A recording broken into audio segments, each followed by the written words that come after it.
Hi everyone, my name is Shubham. Welcome back Bela classes. तो आज हम लोग पढ़ने वाले हैं क्या?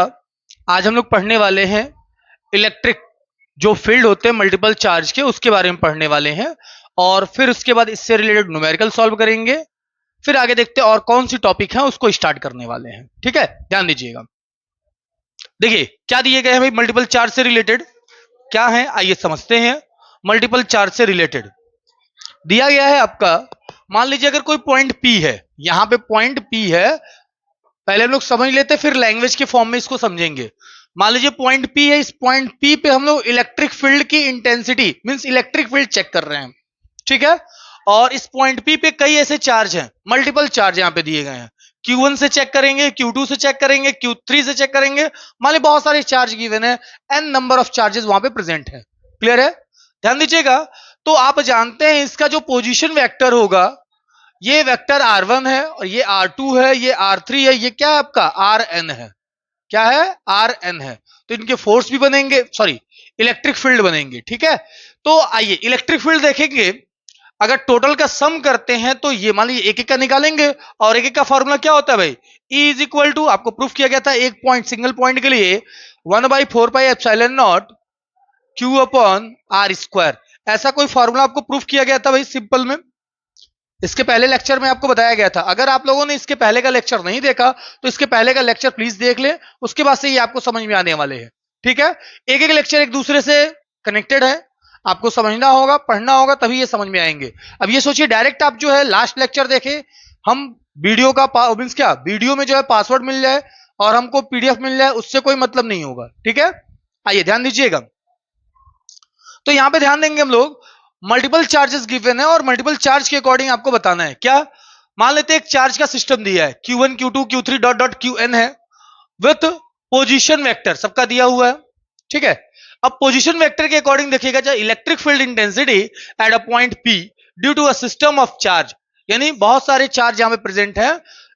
देखिएगा, is the vector sum of the electric field at the point due to individual charges. अब एक एक चार्ज के अकॉर्डिंग सबका अपना अपना एक इलेक्ट्रिक फील्ड होगा। सभी चार्ज का अपना क्या होगा? एक इलेक्ट्रिक फील्ड, और सबको हम लोग क्या करेंगे? सम करेंगे, तो हम लोगों को टोटल उसका वैल्यू इलेक्ट्रिक फील्ड का मिल जाएगा। देखिएगा आपका क्या दिया है, E is equal to E1 E2 E3 dot dot En तक। और E का वैल्यू, E1 का वैल्यू क्या होता है? K Q1 अपॉन R1 का स्क्वायर। और ये क्या होगा? यहाँ पे कैप होगा। क्या होगा? कैप। कैप क्या है भाई? डायरेक्शन को इंडिकेट कर रहा है। किसको इंडिकेट कर रहा है? डायरेक्शन। अब यहां पे क्या होगा? K Q2 अपॉन R2 का स्क्वायर, और R2 कैप हो गया। ये डॉट डॉट कहां तक लिखा हमने? N तक। ये जो एक चार्ज का दिया था और एक सिस्टम का पूरा ये आपके सामने दे दिया गया। ठीक है, और देखेंगे अब इसको हम लोग समेशन के फॉर्म में कैसे लिख सकते हैं। Vector is equal to K आपका कॉमन हो गया, मीन्स क्या? एप्सिलॉन I का वैल्यू 1 से N तक Q I upon mod R I का स्क्वायर, और R कैप यहां भी I होगा। ये हमने किस फॉर्म में लिखा? समेशन के फॉर्म में लिखा है। ठीक है, ये आपका आंसर होगा। एक बार इसका स्क्रीनशॉट आप लोग ले लें, फिर इससे रिलेटेड हम लोग न्यूमेरिकल सॉल्व करने वाले हैं। ठीक है, चलिए ध्यान दीजिए, आते हैं हम लोग क्वेश्चंस पे। क्वेश्चन समझेंगे क्या दिया गया। क्वेश्चन दिया गया है, what is the magnitude and direction of the electric field at centre of the square in figure. Q का वैल्यू गिवन है, ये स्क्वायर दिया हुआ है, जिसका जो साइड है कितना है भाई? 10 सेंटीमीटर, मीन्स क्या? 10 नहीं 5 सेंटीमीटर। R का वैल्यू दिया है, और ये क्या दिया है? साइड A दिया है। क्लियर है? तो अभी ध्यान दीजिएगा, ये R मतलब क्या है ये समझेंगे पहले। ये स्क्वायर दिया गया है, और इस फिगर के अकॉर्डिंग हम लोग समझेंगे क्या चीजें यहां पे हैं। देखिएगा क्या है ये। देखिए R हम किसको कहते हैं? देखिए सोल्यूशन में समझिएगा। ये आप जो देख रहे हैं, ये क्या है भाई? 90 डिग्री यहां पे बनेगा। ये A है, ये A है, तो ये क्या होगा? डायगोनल ऑफ स्क्वायर, मतलब बीच में सेंटर में क्या है भाई? O है। तो OB का value, OA is equal to OB is equal to OC is equal to OD is equal to R मान लेते हैं। क्लियर है? तो R इज इक्वल टू क्या होगा भाई? अकॉर्डिंग टू पाइथागोरस थ्योरम आप पढ़े हैं क्या? क्या हो जाएगा? R is equal to half of diagonal. Diagonal जो दिया होगा उसका हाफ कर देंगे। डायगोनल जो दिया होगा उसका क्या करेंगे हम लोग, हाफ कर देंगे। और डायगोनल का वैल्यू क्या है भाई, बीडी है। क्या है, बीडी। मतलब डायरेक्टली हम लोग निकाल सकते हैं ए अंडर रूट 2 अपॉन 2। ठीक है, और ए का वैल्यू क्या होगा, ए का value, A is equal to 5 centimetre. क्या रखेंगे, बट ये तो आर है ना भाई, नहीं, बल्कि ये क्या है आपका, देखिए क्वेश्चन में ये ए दिया हुआ है साइड, तो ए का वैल्यू क्या हो गया 5, यानी 5√2/2। ये किसका वैल्यू है, आर का वैल्यू है।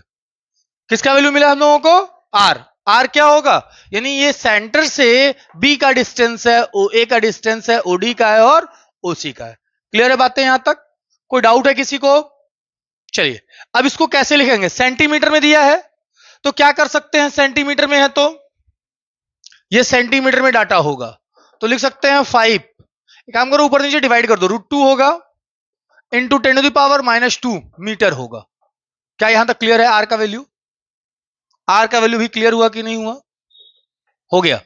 चलिए E1 हम लोग फाइंड आउट कर लेते हैं भाई, E1 is equal to E2 हो जाएगा, और ये क्या होगा, मीन्स जिसका वैल्यू किसके बराबर होगा, 1/4πε0 Q अपॉन आर। आर क्या है भाई, 5 मीन्स क्या, आर स्क्वायर होता है। ठीक है, अब यहां पे हम लोग क्या रखेंगे, के का वैल्यू 9 इंटू 10⁻9, और चार्ज क्या होगा यहां पे देखिएगा, समझिएगा, चार्ज Q 10⁻⁻8 होगा,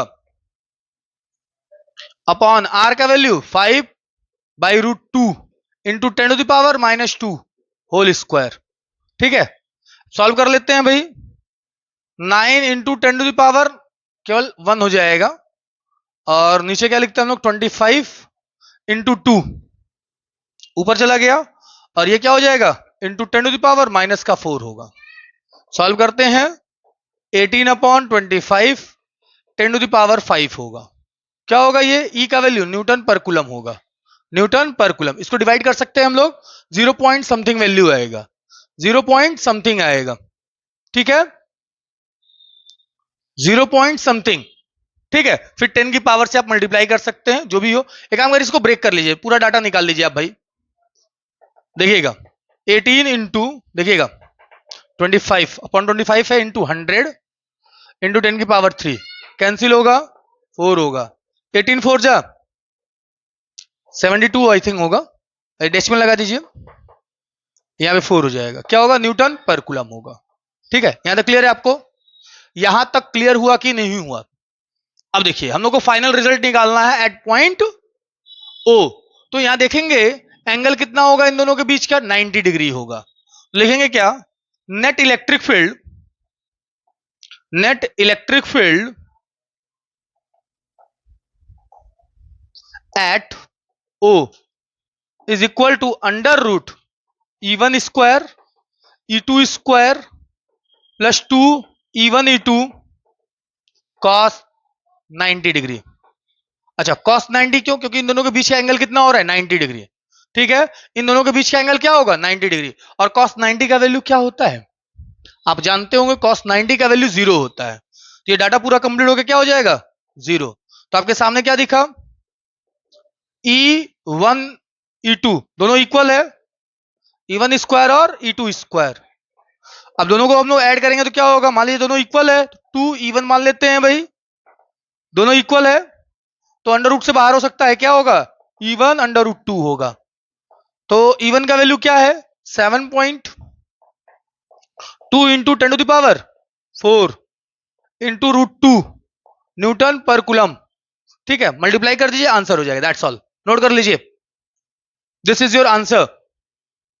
एंगल क्या दिखेगा आपको, एंगल क्या डिनोट करेगा, एंगल आपके सामने होगा इन दोनों के बीच का मिडिल पॉइंट्स, ये 45 45 है, एंगल क्या होगा यहाँ पे 45 और ये 45 है, तो बीच का भाई रिजल्टेंट हमको लोगों को देखना है, तो कितना होगा एंगल 45। वैसे दोनों E1 और E2 के बीच का एंगल क्या होगा आपका 90 डिग्री।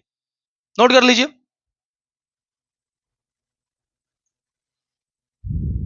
स्क्रीनशॉट ले लीजिए, एक स्क्रीनशॉट ले लिया आप लोगों ने।